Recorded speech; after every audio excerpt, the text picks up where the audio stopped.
go into the back, swing back with yours. You want me to face forward? Yeah, That'd be great.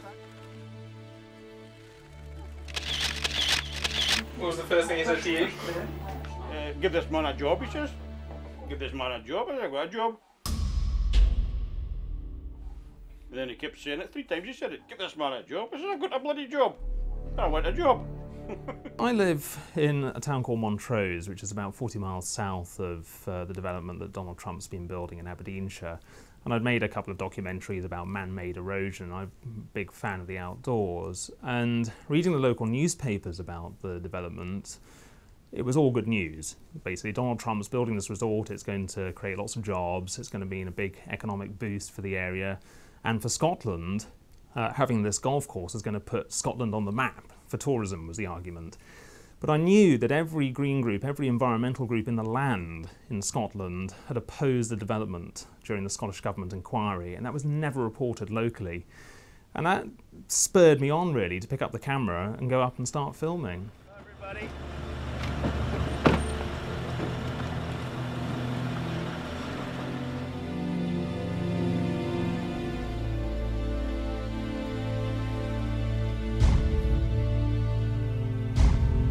Better believe it.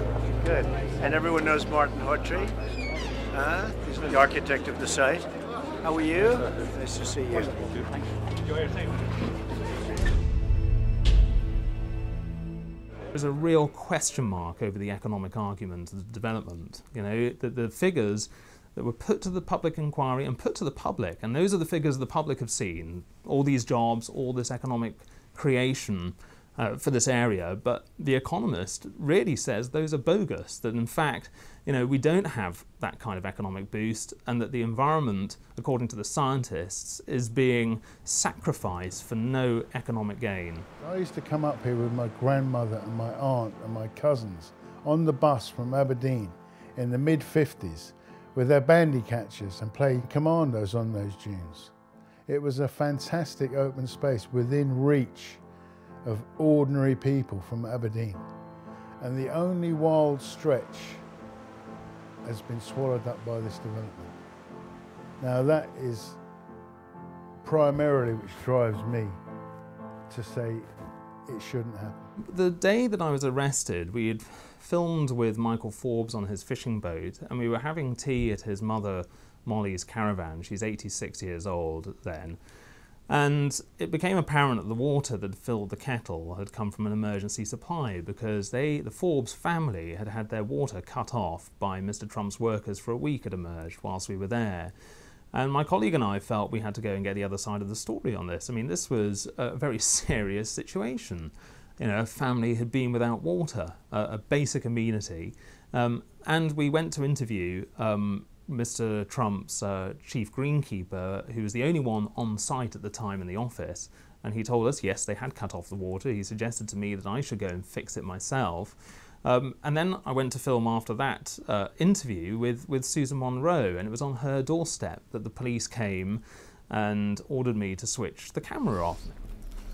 Who's in charge between the two of you gentlemen? We're just here as individuals. I mean, what are you here for? That's no problem.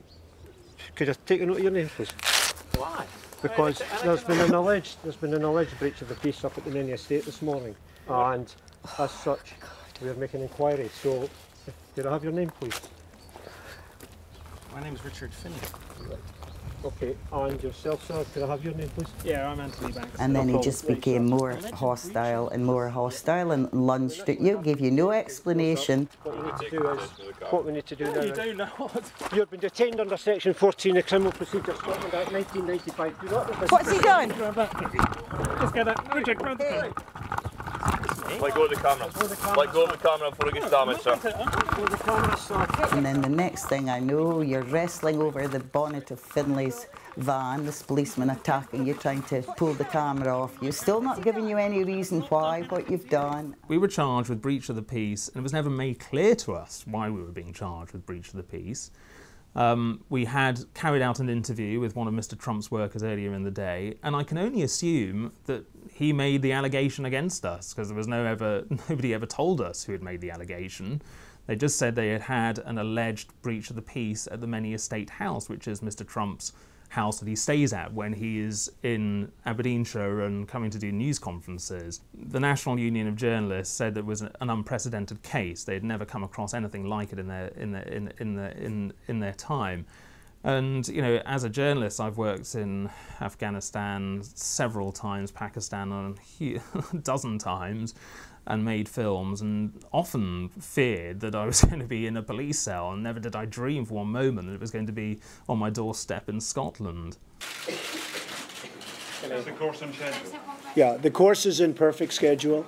In fact, if anything, it's ahead of schedule. And I am very happy to report that everything we've done, I think it's even coming out better than we had anticipated in our wildest dreams. It's going to be really spectacular.